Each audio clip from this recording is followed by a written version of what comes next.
ঘড়িতে দুপুর ১টা। স্থানীয়রা বলছেন আরও ঘণ্টাখানেক আগে স্বাস্থ্যকেন্দ্রটি বন্ধ করে চলে গেছেন দায়িত্বরতরা। শুধু একদিন নয়, প্রায় প্রতিদিনই এ চিত্র এখানে বন্ধও থাকে অনেক সময়।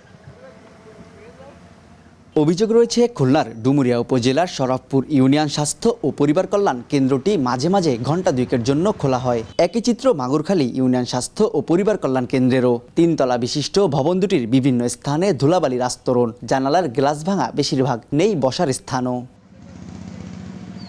স্বাস্থ্যসেবা নিশ্চিত করতে নির্মিত ভবনগুলোতে রয়েছে আবাসিক সুবিধাও, কিন্তু নিশ্চিত করা হয়নি প্রয়োজনীয় জনবলের। উপজেলা স্বাস্থ্য বিভাগ বলছে ৫টি করে পদের মধ্যে শরফপুর ইউনিয়নে 2টি পদে আয়া ও নৈশ প্রহরী রয়েছে এবং মাগুরখালীতে রয়েছে মাত্র একজন আয়া। চিকিৎসা পরামর্শ দেওয়ার জন্য উপসহকারী কমিউনিটি মেডিকেল অফিসার, পরিবার কল্যাণ পরিদর্শিকা ও ফার্মাসিস্ট না থাকায় সেবা থেকে বঞ্চিত স্থানীয়রা।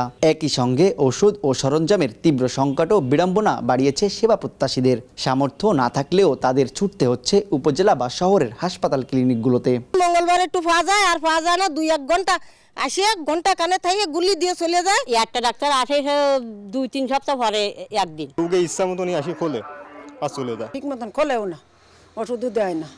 তাহলে আমাকে হসপিটালটা থেকে আমাকে কোনো উপকার যদি না আসে তাহলে লাভ কি আমাকে? পদশূন্য স্বাস্থ্যকেন্দ্রগুলিতে অন্য কেন্দ্র থেকে সপ্তাহে একদিন একজন উপসহকারী কমিউনিটি মেডিকেল অফিসার আসলেও অভিযোগ রয়েছে তিনি থাকেন না বেশি সময়। আর এসব সীমাবদ্ধতার কথা স্বীকার করে সমস্যার সমাধানের চেষ্টার কথা বলছে স্বাস্থ্য বিভাগ।